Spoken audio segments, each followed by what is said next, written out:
জানাই। শহীদ আমানতের মতো অনেক শহীদদের রক্তের উপর দাঁড়িয়ে আছে আজকে আমাদের এই স্বাধীনতা। আমাদের তো বন্ধু বলবো, ভাই বলবো, একটা কথা বলতে পারি, বিগত আওয়ামী দুঃশাসনের সময় বহুবার সন্ত্রাসীদের হামলা আক্রান্ত হয়েছে। আমাদের তোমার সাথে আল্লাহকে হাজির নাজির করে বলছে দীর্ঘ 15টা বছর সামনে আসতে দিতে চাই নাই। শুরুতে আমার মধ্যে আগে 4 তারিখ আমার পুত্র সন্তান হওয়ার পরে হসপিটালেতে আমার বাচ্চাটাকে ধরে খারাপ ব্যবহার করছি যাতে বেঁচে থাকে।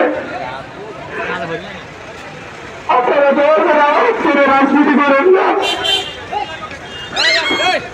আমাদের মতো শত শত আমাদের রক্তের বিনিময়ে অর্জিত স্বাধীনতাকে নষ্ট